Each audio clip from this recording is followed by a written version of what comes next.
y'all don't be knowing the half. When I say stuff like this, y'all get real offended. But this is nothing but cold hard facts that your mammy didn't teach you. What's up with the motherfucking business is Cold Hard Facts Podcast, episode 201. My name is DNA, the only one, of course. Back again, once again. And I have a very, very special guest. I have the third with me. Yo, what's happening? So, I ain't gonna lie. I have no written questions for you. Cool. But I have 10 that I borrowed from a bunch of other interviews that I've done. But I still have amazing questions off the dome. And that's going to just be off getting to know you, period. So how long you been doing this, man? I've been, wow, that's a great question. I've been writing since I was 10, 11 years old, about 11 years old. So a little over a decade. And then I started recording probably when I was about 13 or 14. Yeah. So what? How you come up with your name, the third? My father and my grandfather, we all share the same name. Okay. So I'm the third generation of that line. Yeah. Okay. Are you aware of the amount of disc records that is going to come for your head? Just because you're called the third, are you like afraid to change your name? Or not at all. My name is gonna be my name because I imagine this record is happening because of my skill level. I kind of take it as a compliment, kind of. But as far as like the name, the possible like name flips and all the things that could happen, I've mentally prepared for that for a little while. Yeah. Okay. You just have to know. You know what I mean? Like this part of choosing the name was like also being like prepared. Like I know people can say like that. You know what I'm saying? It's like endless. Yeah. I'm totally fine with that. That's cool.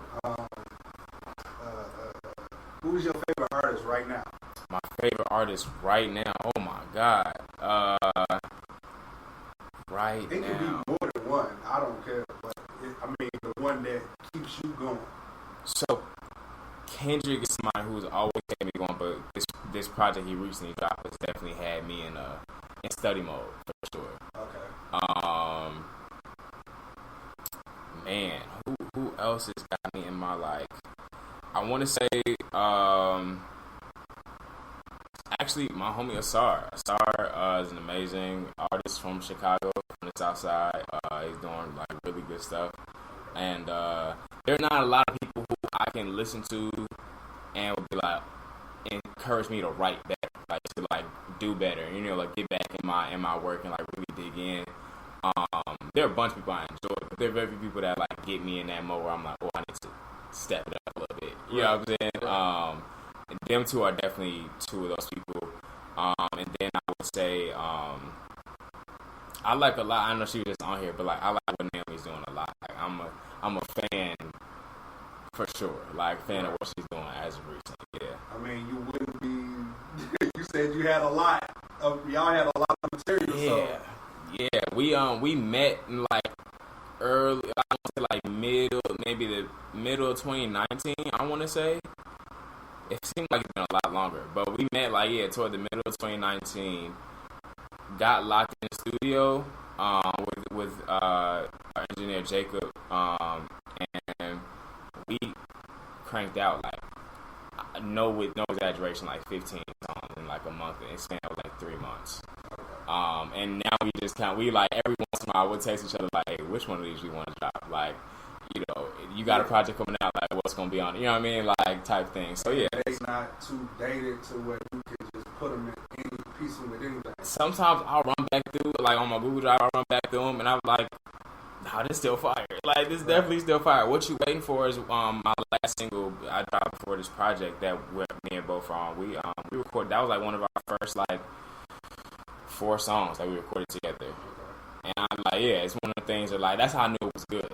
Because I like to have this much time pass and then listen to it and be like, yes, this is still, okay. Still nice. My question to you before we even talk about the hesitation on keeping it off the project, or like get you like said, okay, let me just throw it out there, see what it's gonna do, and then You know what? I was getting ready for. I was kind of mentally preparing myself for the project. okay, So like I hadn't dropped for a little while up to that point, and was like, how like what is something I feel like is relevant to where I'm at right now, and to how I'm like, you know, in my head and just in life. And I was also I was not looking for a new sound, but I was kind of trying to, I'm in a space where I've been doing this for quite a while. I've just about mastered the process of getting a beat and writing to it. And just writing raps. Like, I got that. I'm good. Now I'm trying to figure out how to diversify my sound, make it sound good, dip into different things. And so, like, I'm like, yo, like, what is something I haven't touched on yet? What's a sound I haven't kind of, like, explored yet? And, like, the kind of, like, the R&B, like, romantic feel, like, what you waiting for was, like, something I hadn't, like, at least put out yet. But we've been holding it for 2.5 years. So I was like, let's see how people feel about this. You know what I mean? Because now we're getting ready for this album, and the project I just dropped. We have to, you listen to any more than 6, 7 songs, you gotta have. It can't be the same thing every time. People get bored. You know what I mean? They don't want to go through it. So I'm like, how many different sounds can I fit in a project? What's gonna work?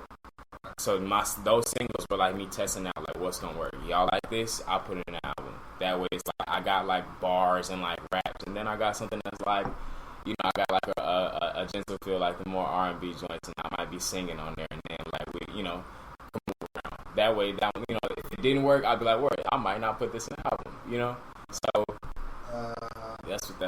Yeah. the EP. Only reason why I say album is because I had 2 thoughts in my mind at once. I'm just trying to come back to the thought. I'll just go ahead and say the thought that I had. You treat your EPs like albums. It seems like that. It just seems like that from just outside looking in. Because now that I'm a fan, I'm seeing like before Color, like before Color came out, like I can say that what was that other one? Just that the third like that didn't sound like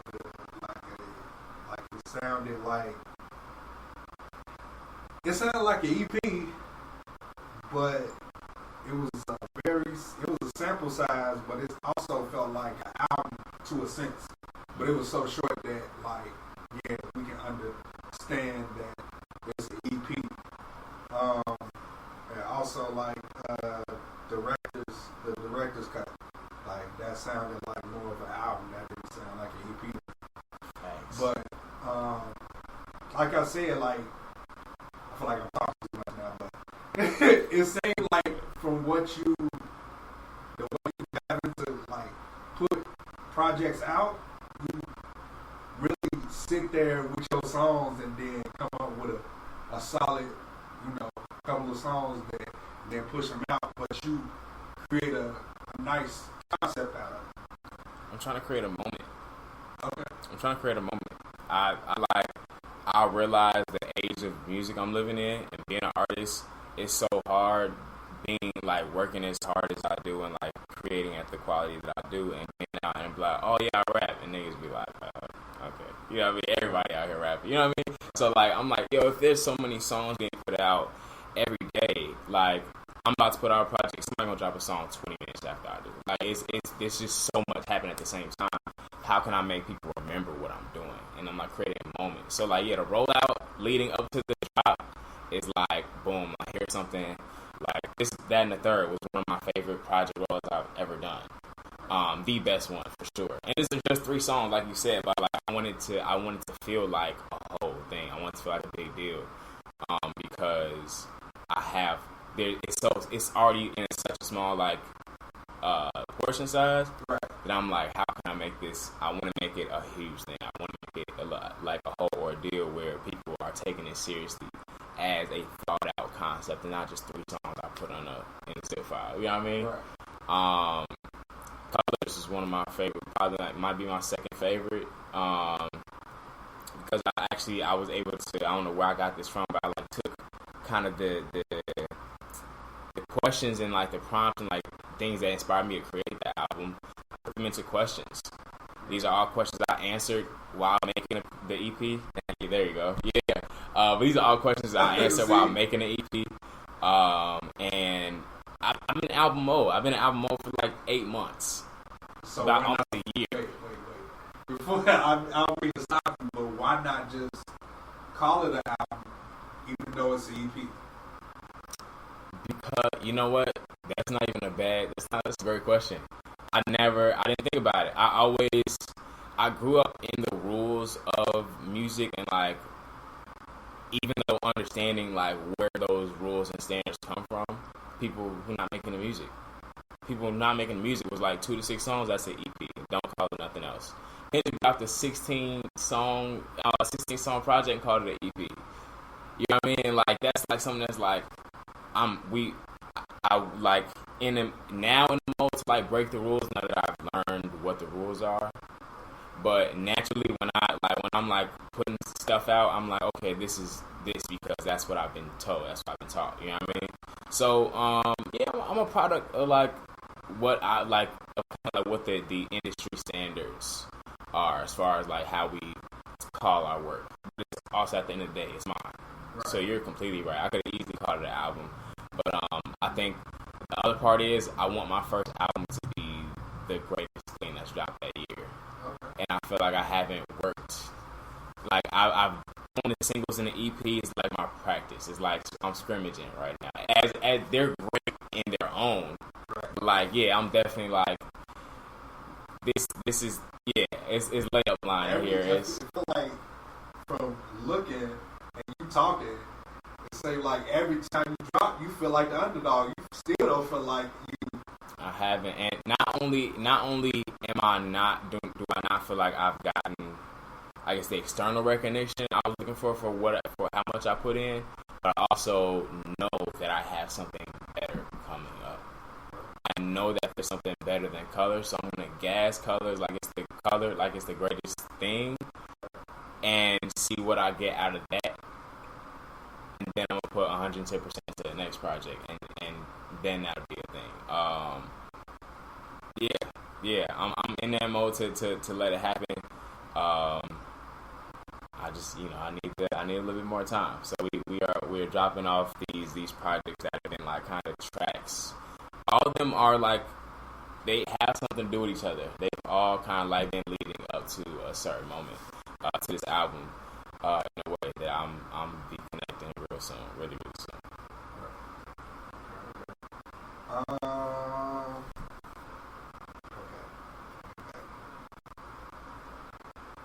Okay, after this, I'm gonna get into the album.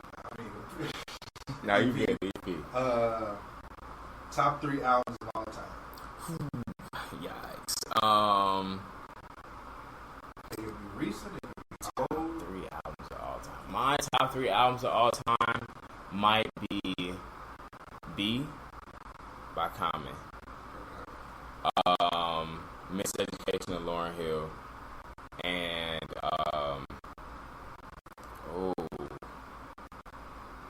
it's gonna be really different. Anomaly by Lecrae. Okay. I grew up in a very Christian household. I got lucky getting put onto hip hop because in the church I grew up in, it was kind of like rap was like a no-no because of the message that was so popularized through rap. It was like we don't want you listening to that. We don't want you like digesting that. And so no rap. That was like the thing.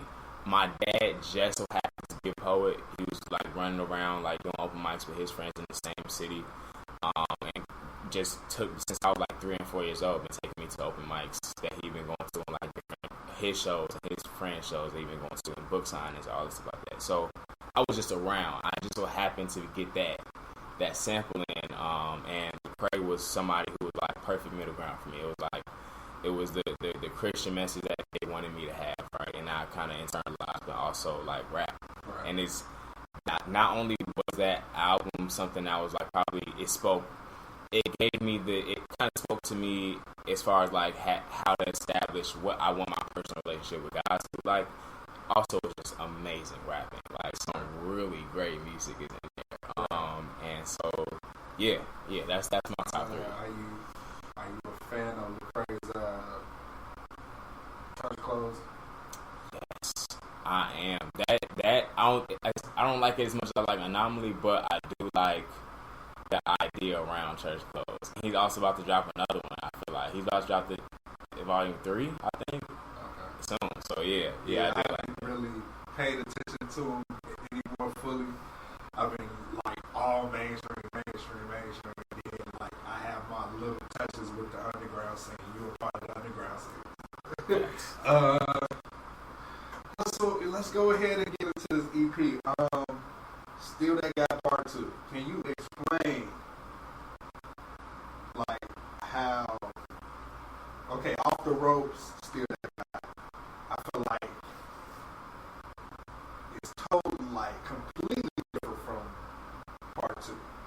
Completely different. Yeah. Like it's like all the way down to the production. Because Off the Ropes, Still That Guy is straight up battle. Like you trying to prove your skill, pretty much. And Still That Guy Part 2. Like explain the direction you took doing that. So I produced Off the Ropes and Still That Guy Part 2. Which is something I'm super proud of. I just started producing 2 years ago. So like to have gotten to that point where I'm comfortable with, I'm very proud of myself. Off the Ropes is a 2 parts in one song. Off the Ropes is kind of like the whole song is a testimony to like my perseverance and my like enduring hard times, being able to push through. So Off the Ropes is like game day energy. Like it's very, you know what I'm saying? It's a lot happening. The sounds is like grand, like everything is like there. And then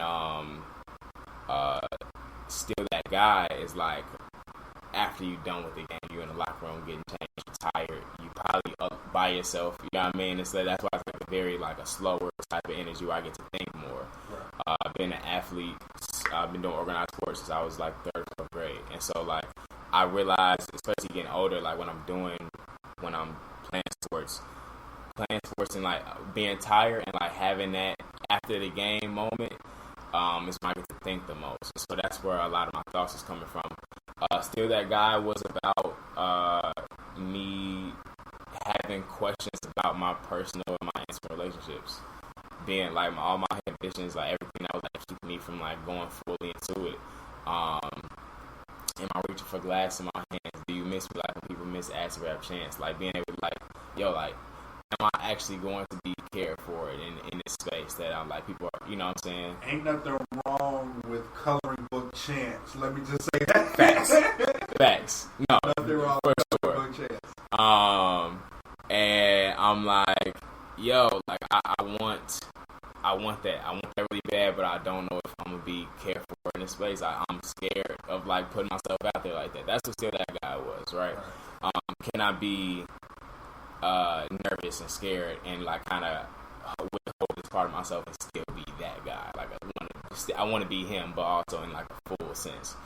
So Still That Guy Part 2, I wanted it originally. It's crazy when I dropped Off the Ropes, people were hitting me up like, like we wanted the second part to be longer. Like we wanted you to like do more, and I was like, I just cut it off, and I was like, I wanted to do a part 2, and I also wanted the part 2 to be like an extension of that beat. I wanted to like keep that going. And something in my head, I was like, I was making a beat, and I was just like producing, and I was just like, nah, I like this. I like where this is going. This is gonna be Still That Guy Part 2. So Part 2 was me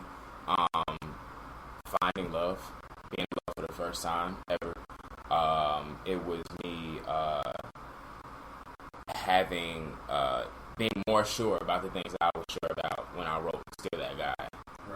I'm like, I actually, not only do I want this, but I have it, and I also enjoy it a whole lot. I'm comfortable in it. You know what I'm saying? I'm kind of liking how my future looks like. This is something I want to see through. so yeah, it was kind of like the flip side of like a continuation of like all my questions I had in the first Still That Guy type thing. So yeah, that's a great question. I appreciate that heavy. Also, you in parentheses sky blue. So is that you looking up to the sky? Is what you thinking the Heavenly Father, or is that am I off in that? So no, actually, every when we went back and listened to the project, I would assign what color I felt like was appropriate for each song. What color was the girl said? What does it give me? Like what color do I feel when I hear or do I see when I hear this song? So I did that for all the songs. I wanted it to be themed using like different colors. So I was like, my purpose. First, it was white, as in like a clean slate to the project. Like this is how I'm starting. And then I kind of felt like a different thing for it. Sky blue also does refer to me like looking up into the sky. Like I remember like vividly a moment where I was like outside and I was literally just thanking God for the amount of questions that he was able to answer for me. A lot of things I was like unsure about in Still That Guy, where I was like, I don't know if I want, you know. Right. And being able to be like, yo, like I thank you so much, and for being able to like bring this through for me. So yeah, that's why it's called Sky Blue. Talk about Believe in Us. Gosh, Believe in Us was a different type of song. I realized it was a type of sound, a type of genre that I haven't touched on yet for real. And it was a very optimistic and like very altruistic like look on my relationships, what I want my intimate relationships to look like. And I'm like, yo, like whatever we, going through, like believe in it. Like the only way I feel like with any relationship, like platonic or intimate, like the only way you can even see something through for us if you are invested, if you trust in it.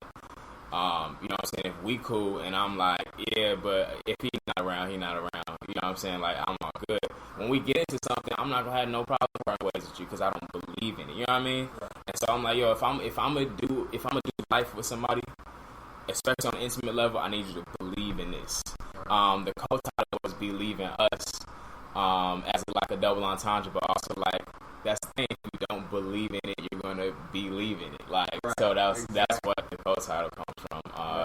Yeah, it was so hard writing that. It was so hard writing that because I had a lot of feels. I had a lot of feels at the moment, and I was like, how do I make sure I'm like being accessing this part of myself that I haven't kind of put out yet? So yeah. Free Either Way. Man, Free Either Way was first of all, I rapped my behind off in that. I was really excited to be able to put on the project. Almost didn't go on there. It almost didn't make it. I was on the phone with one of my tribe members like a week or two before I dropped it. My tribe is like, you hear me talk about it in my music, like those people I met like my freshman year in high school, like in the first 2 weeks, and we just been straight ever since, which I didn't realize how rare that was. Especially in high school, people fall off and be fake and all that, you know what I'm saying? It's so easy to like just disband. Right. And so like we've been, and to this day, like we just like it's a small group of us where we just like tight, and we was on the phone. I was like, yeah, I'm like nervous about dropping this project. I haven't dropped in a minute. I'm also dealing with other life stuff that is not allowing me to focus on it as much.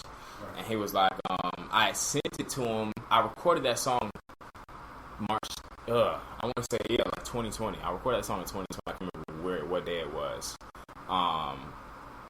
But it was like like the first middle of 2020. I recorded it. The studios had just opened back up, and I was in a space where I was like, yo, I'm gonna make it through this. I had just written Be Water like not so long before that, and Be Water was like about me persevering and finding a way through. And I was like, yo, whether I make my way like before whatever I'm going through, whether it allows me to make it through the situation or I have to break through this situation or to get to the other side, I'm going to be free either way. Nobody's gonna hold me back from anything that I want or anything that I need, especially because I truly believe I'm in for this. truly believe that. So I was like, yo, I'm gonna be figured out a way. Like, whether I gotta do it or life makes it happen for me, it's gonna happen. And I was like really having to tap into like my like aggressive and competitive side. And so yeah, that's what that was. Okay. I'm still talking about the project, but it's something I want to point out. I gotta go to your Instagram real quick. Give me a second.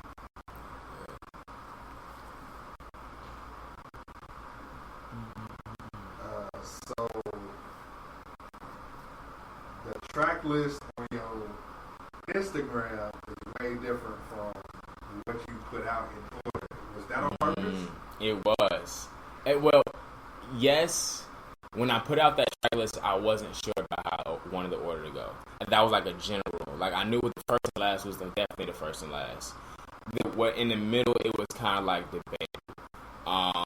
And it wasn't until literally I was put in through distribution that I looked at it and I was like, I want my music to like be like a roller coaster of sorts. That's what whenever I do projects, I want it to be like, whether I'm starting to, I don't want to put like a bunch of like high energy songs in the beginning and then, you know, a bunch of like mellow neutral stuff toward the end. I want it to be like something that's like followable that you can like go up with and then come down with, you know, back and forth. You know what I mean? So like, I looked at it and I was like, this project would be a lot more interesting if this was right here. And I just like switched the joints like while I was putting it through distribution. Like I'm like uploading all the files and like making sure splits is going the way it's supposed to go. I'm doing all that and I'm like, just switch this and this here. I can't remember what the original order was when I posted on IG, but I was like, yeah, I think it would go harder this way.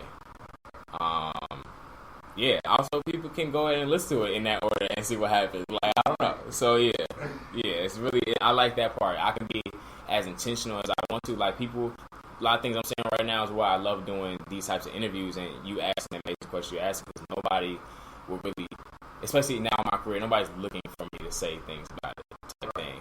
You know what I mean? So nobody's going to know how much background goes into this unless I say something. So I can be as intentional as I want to and have put all my like intention behind it, and then also take that and then also do what they want with it. You know what I mean? So like, I put it in this order, but you can also do whatever you want, and you see the intention behind it in this order, and then you get the effects of what you want to do. So yeah. I thought the order that you had it in, it was like me first. It was all you first, and then your featured songs towards the end. I just noticed that yesterday. Actually, I didn't be. That was not. I wouldn't even think about the feature joints, but yeah, I just noticed that the other day. I was like, man, these. So, yeah, 3 people on one song, and it's like short, but it's great though. The soul factor, like, who the heck is Fresh Woods and when can I meet him? Like, oh my God! Wait. So look, Fresh. I can't even begin to like tell you the full extent of like.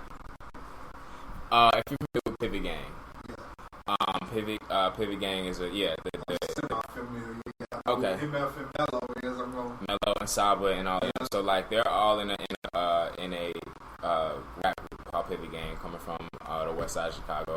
All super talented. And Freshwaters is one of the founding members of that group from super early on, who's just a great writer, bro. First of all, side note, one of the best rapping voices I've ever heard, ever in life. Like, love hearing him rap. He also, as you know, is like super just intentional with how he writes. And he's amazing. Like, he's doing great work. He in where, you know, out in LA where he's at, he's doing super great things. He's I can't say too much about what he's working on because he's doing great things. He has 2 singles out. He has a 2-pack out. And he has like also has I want to say a total like 4 or 5 songs out right now that are just doing great. Like, and you know, at first when they're all focused on like kind of pushing the group pushing the group aside, working on a project, pushing aside doing what he's doing. And now that everybody's kind of like gotten out what they need to get out, now everybody's kind of like focused on their projects and what they're doing. And then also like Fresh is now having time to like really get himself in a place to like put out a project. We were just talking the other day. Literally, when I tell you Fresh is we had, when I think the pandemic first started, we locked into the studio that Pivot records at. And we just get in there, and one of us was like, "Hey, you got beats?" Like, one of us got beats, and we're sitting there writing. And we would, for like 3 weeks, we were doing this. 3 weeks in a row, we were doing this, and we would just put the time on the clock, turn on the beat, and just write. I'm super into layers. I like metaphors, I like bars, the similar, all that good stuff. I like that. And so that's what I was trying to do. And so I'm like, we writing, we making music, and he was just killing. And then we would share after, and he was killing me almost every session for the first 2 weeks, because he has it. It's not everything he says is super layered. It's not exactly like a metaphor, but it hits. I had a talk with my granny about shaping up old-ish. Gotta watch what you eat. These beats, I won't quit. Like, it's nothing complicated about it, but it is definitely like, it's heavy. You know what I mean? He's a poet. He's super talented, and he was like killing me. Like I'm like, yo, nothing I'm saying is hidden like that. And so I learned through Fresh how to be more intentional and more like with my word choice and with my with my message, just in one line, how to make it like hit harder than trying to add a bunch of other, you know what I'm saying, stuff around it. So yeah, shout out to him. I want to get y'all in touch for sure. Yeah. So talk about Soul Factor. Soul Factor is my favorite song on the project. One of my favorite songs I have out ever. I was most excited for the intro when it came to the project as a whole. But as far as just songs that exist, Soul Factor is my favorite song. I had the idea for it after I can't remember what I've been listening to that got me in that mode, but I did grow up in church. I always love that church sound. I'm like, I absolutely love it. So like being in that space to create that, I got the beat and I was like, yeah, I want to write to this. I wrote 2 verses. I had 2 verses, not a hook idea. I might have had a hook idea. I can't remember what it was, but I definitely had 2 verses for sure.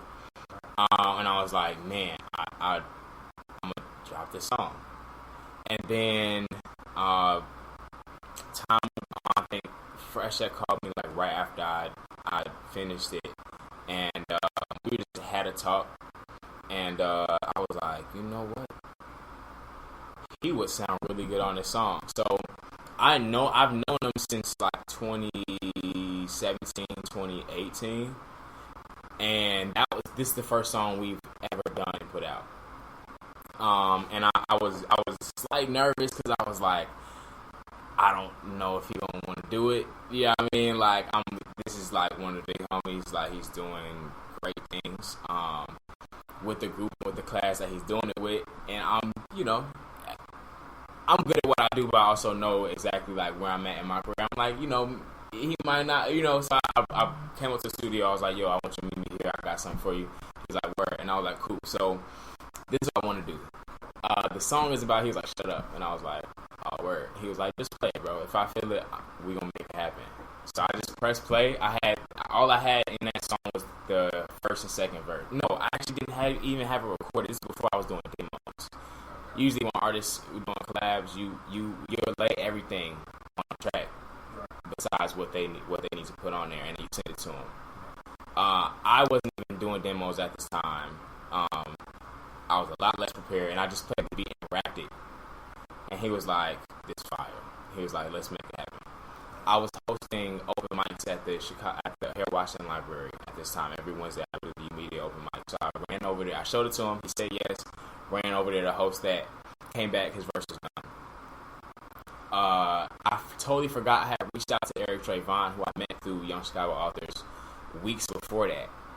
He had gotten back to me. I told him I would be at that studio at that time. I came back and he was there. And I was like, yo, I totally forgot I reached out. He made the hook. He wrote the hook and then sang it amazingly. they had that demo there, and I was like, whoa, this is crazy. Pandemic happened March 13th, 2020. We had a studio session. I had a decent amount of bread, and I just booked hours where I was like, I have a bunch of songs that I want with people, and I have people, and I'm like, I just hit them all up. Like, hey, I'm gonna be here at Classic Studios from this to this time, and they're like, cool, and they just came in at different times and recorded the songs that I wanted to be on there. So 2020 March 13th, we recorded that song. Eric Trayvon came, Fresh came through. Naomi was there, and we all just got all the songs we needed. I think we might have done What You Waiting For there too. I want to say, can't quite remember. But we got all them songs done there that day, and it was like, it was crazy, like to just have all that done the way, even better than I expected. I never expected Soul Factor to sound like that. I don't have that type of vocal capability. I just had the raps. Like, I just had the raps, and I also knew that I was going to have a bunch of other, like, more songs on the project, so I wasn't concerned about trying to rap long. I had that. That's probably the shortest verse I've ever written, ever. I wrote it, and I was like, oh, this is nice. And I actually, when I tried to do those those two verses, I tried to do two verses on it. And Fresh was like, I don't think I've heard you hit the way you hit, like, that first verse. That second verse is alright. And I was like, I don't know how I feel about that, because I don't think I've ever written a bad verse. He was like, yo, this first verse is important. Like, it does something for the song. Second verse is you rapping, and you do that all the time. Like, scrap that. It might come up on something else, and then, somebody asks him, like, yeah, that was supposed to be on Soul Factor. Right. But looking back at it, I just looked at it the other day, and I was like, yeah, that didn't have to be there. He was completely right. It didn't have to be there. So, yeah, we recorded that day, and it was like, yo, it was literally, I was the first couple times I listened to it, I was near tears. Like, this is great. Like, I can't just overdo it. Yeah. For me, with Unmastered Mellow.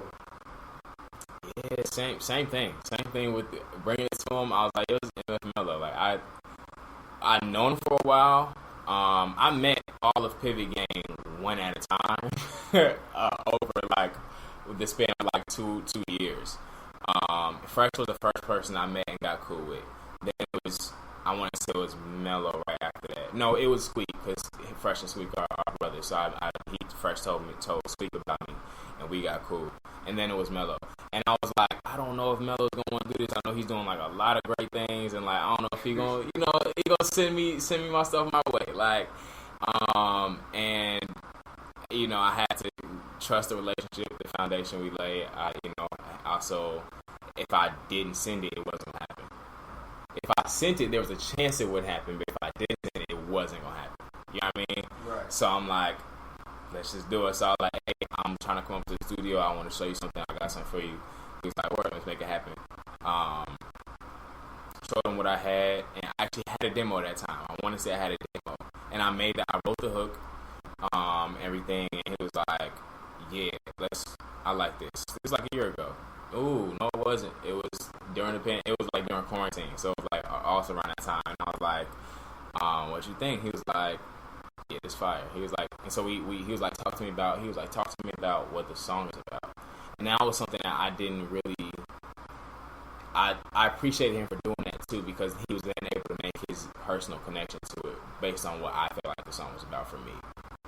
Right? And it's like, yo, I'm out doing all these great things. I got homies who are in less fortunate positions, but they are like 110% supportive of what I do. And they're like, yo, you the one. Like, they literally tell me every other week, like, you're the one, bro. Like, there's no way in the world that you are not where you're at for a reason.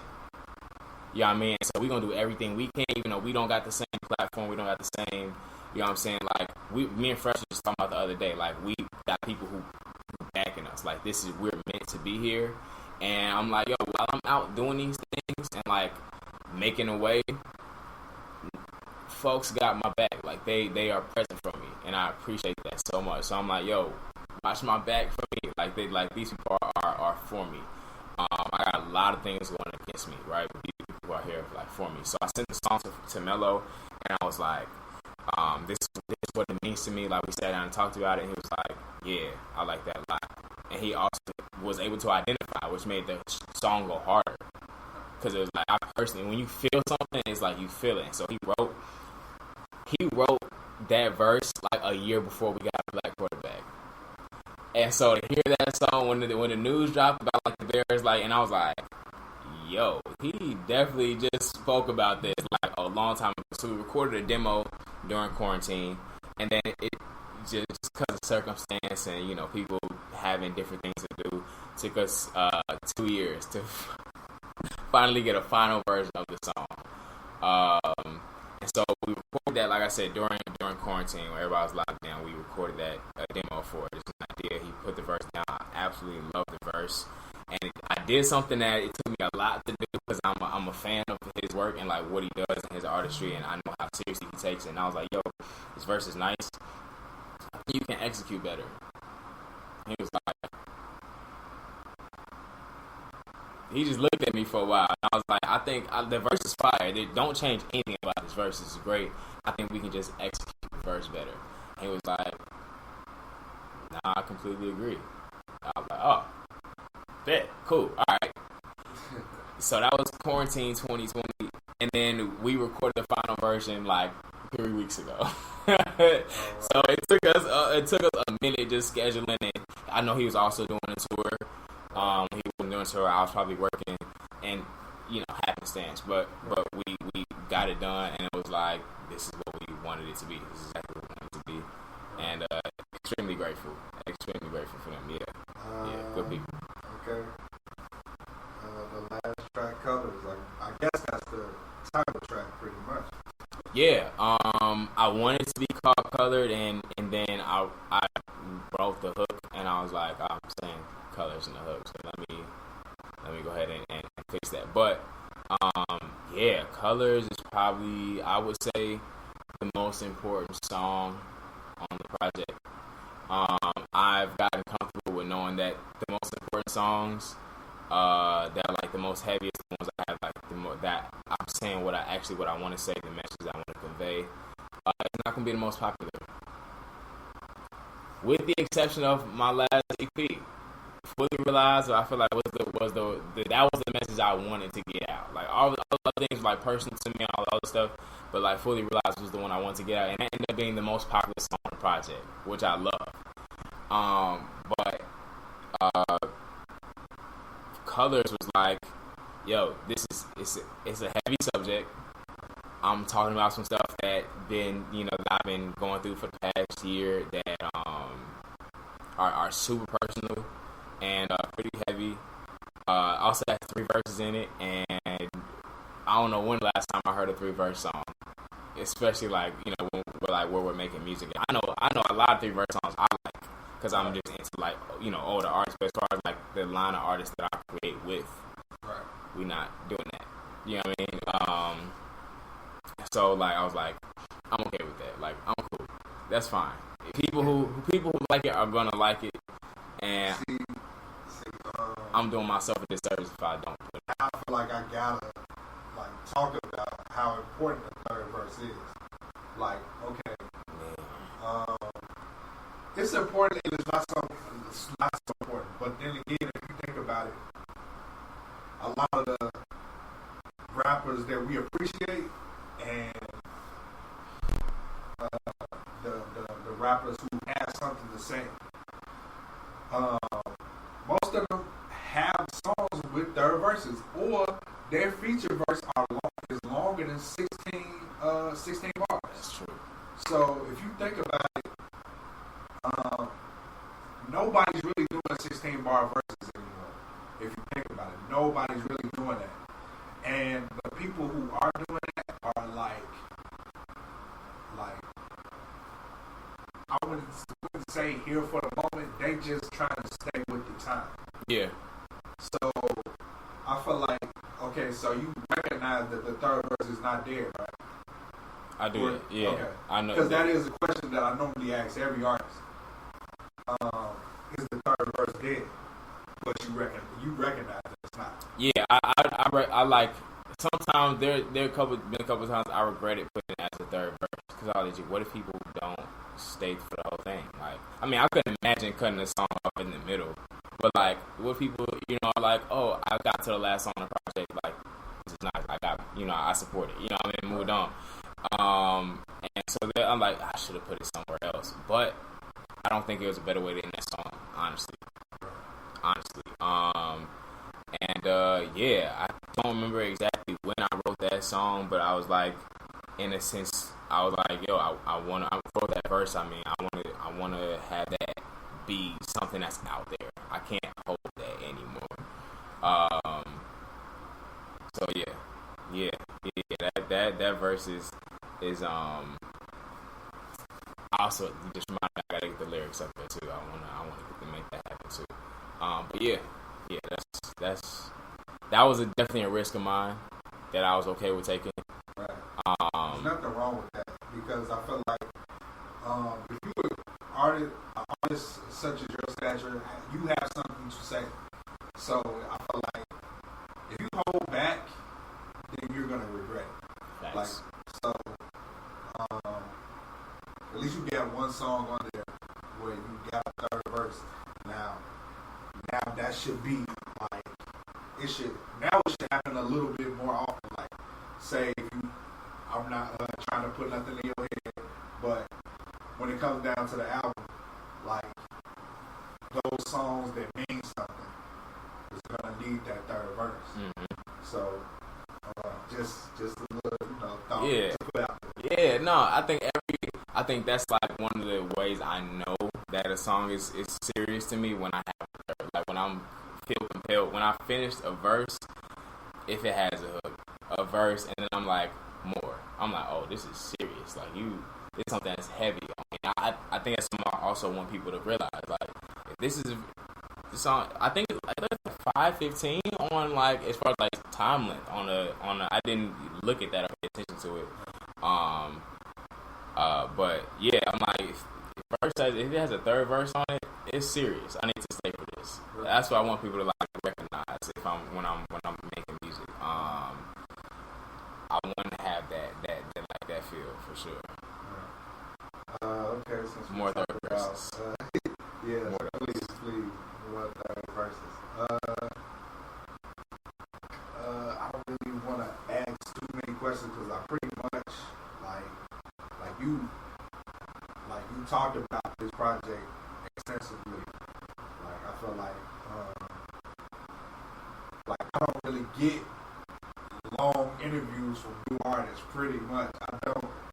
Because we almost touching 50 minutes now, so that's why I said that. But it's nothing wrong with that.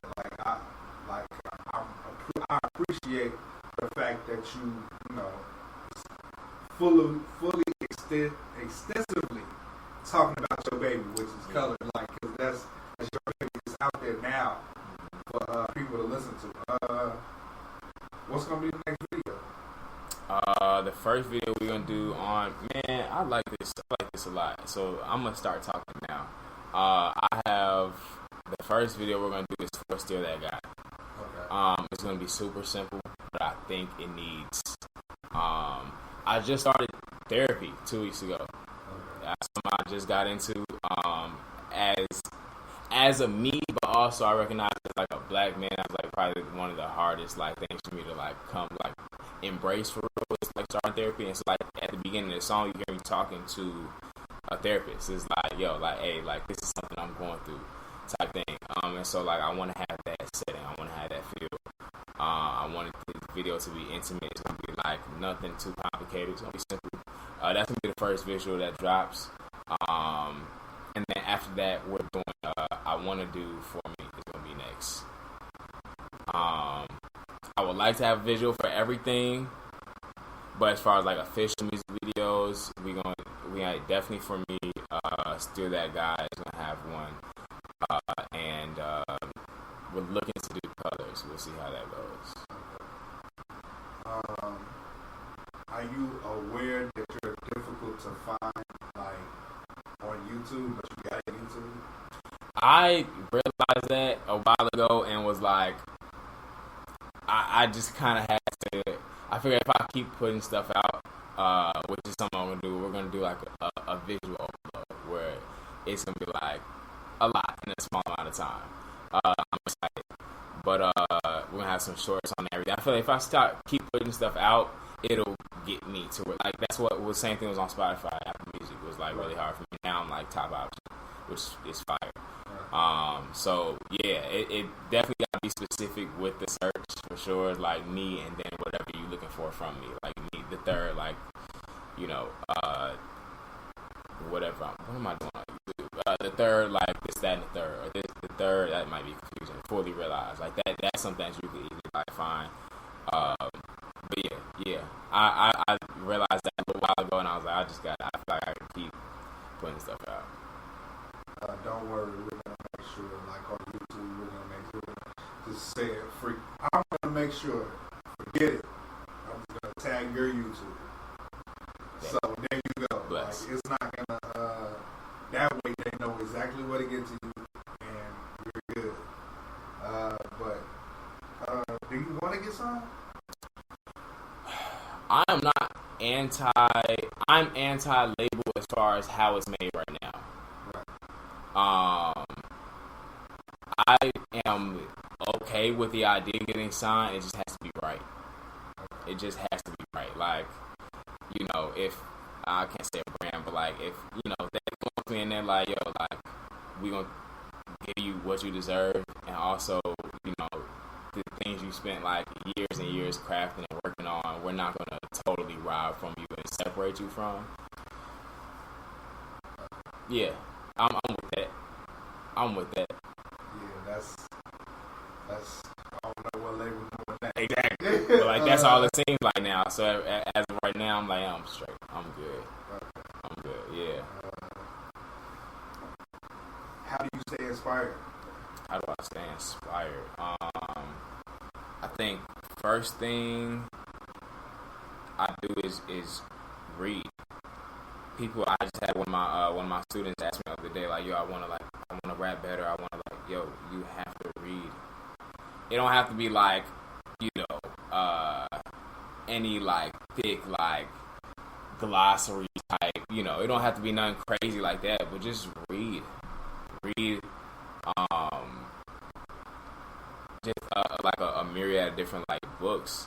You learn the word myriad, like you know what I mean, like where you just like read about different like paths, like beliefs. These are things that not only inspire you to use different types of language, but also you learn different types of like lifestyles and like belief paths and like different things that you can touch on as far as concepts are concerned. That's the first thing. Also, listen to great music. If you want to make great music, you are the company that you keep. Same thing. Like same exact thing with artistry. Like you listen. I got a homie. Like all he listens to is Herb and Shiesty, and then he like sends me on release joint. I'll be like, this is Herb, bro. Like this is Herb. And there's a moment where you have to realize like, yo, if I want to hear this, I'm gonna listen to Herb. There's nothing wrong with Herb whatsoever.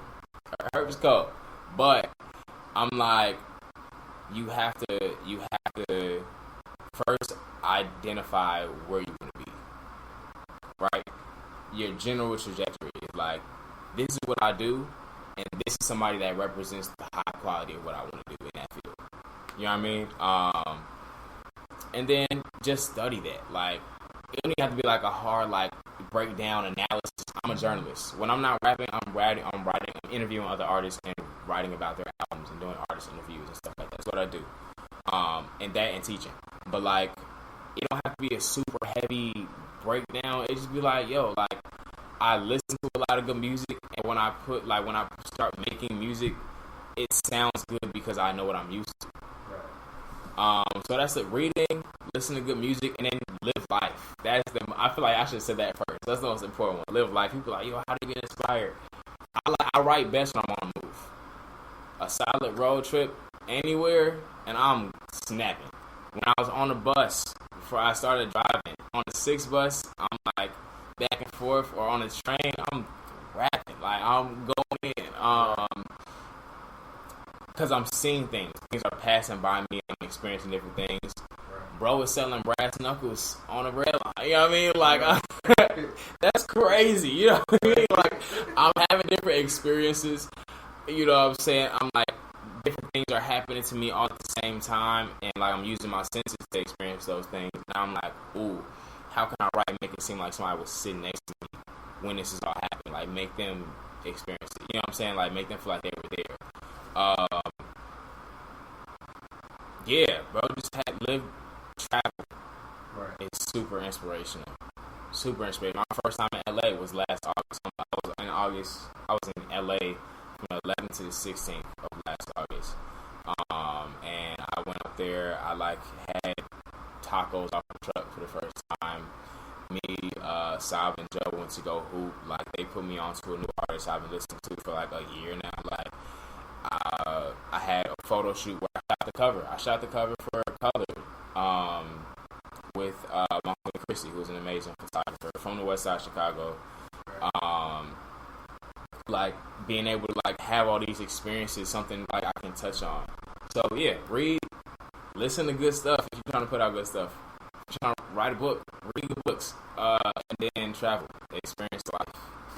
That's my three things that keep me active on the music stuff.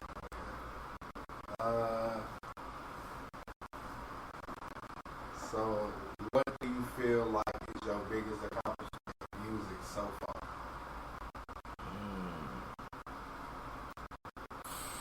Okay. So my first thing, being a teacher and being a mentor, I've been blessed to be in a position where I can influence people, other artists, younger artists.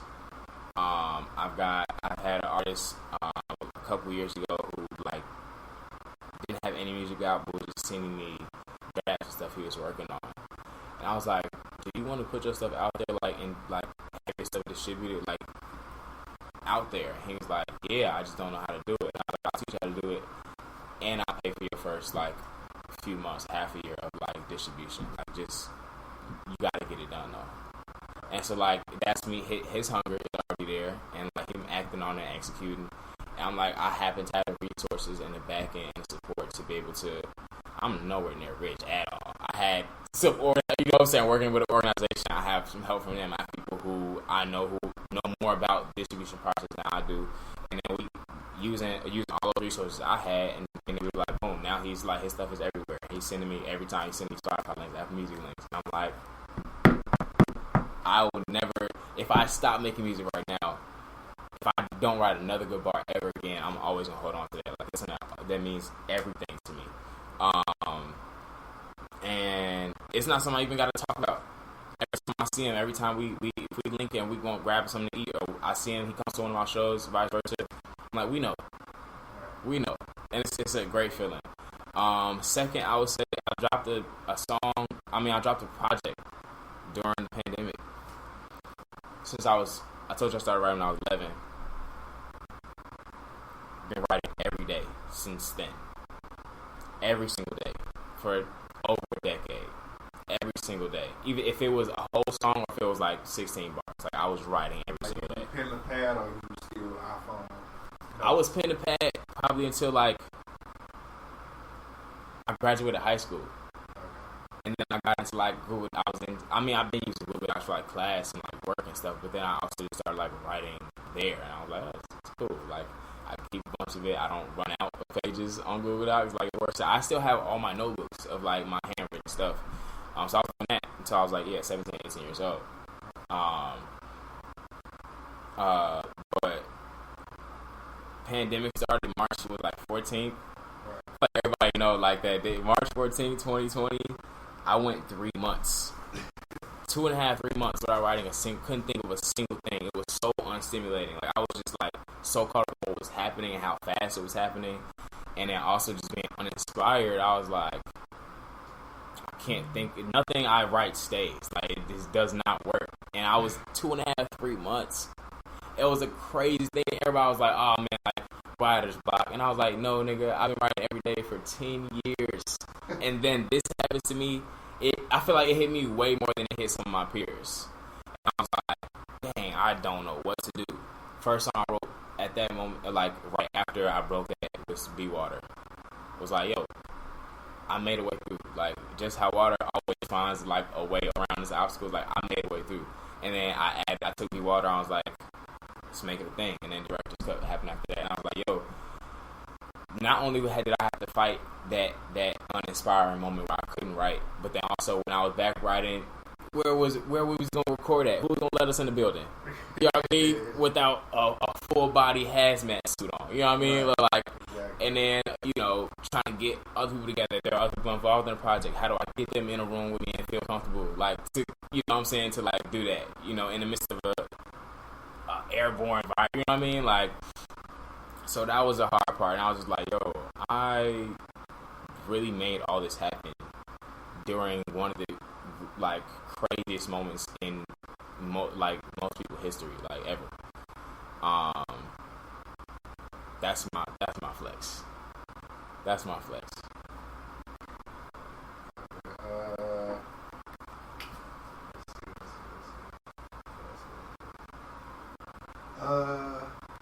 Let's go with my last question. Let's go. I kept it for an hour. I'm with it. Favorite producers that you want to work with? Ooh, Hit Boy has been snapping. I think Nas, the reason Nas hasn't missed yet in the last 2-3 years is because of Hit Boy. Hit Boy's been making it happen. Hit Boy, Thelonious Martin, is a crazy producer, working with Save Money and Big Man, all of them just nuts. Yeah, Hit Boy, Thelonious Martin, and just in life, just people I'm inspired. Like, these are Ninth Wonder, somebody I want to work with. As far as like ones that I could see happening soon, Peter Cottontail. Peter Cottontail is doing like a lot of the production and like vocal stuff, chants, Right. and a lot of stuff. Like, I want to work with him too. So yeah. All right. This is where I'm ending it. I appreciate you for stopping by. Of course. You can give your shout outs if you want. Shout out Hey, to people. hey man, I'm super grateful for, first of all, everybody involved in the project. Thank you, you know, to everybody who's been listening, who's been streaming, who's been telling other people about it. Yo, that's so crazy because people be really gatekeeping music, especially if it's good, and to have listened to it and then be like, hey, I'm about to put my roommate on, like, is nuts. I appreciate that heavy. Thank you so much for people who are coming to the shows and like making sure they people reach out to me and like hit me with the like, hey, I caught this bar, like this and this meant like something to me. That them make my day easy bucks, like every single time. So thank you all to those people. Shout out to Naomi G, of course, for spreading the word and getting me here. Yeah, G, mad grateful. Thank you. You do this. You do this. You clearly do this. Yeah. Super thorough. So yeah, I appreciate y'all. Y'all are great. Mad grateful. See y'all.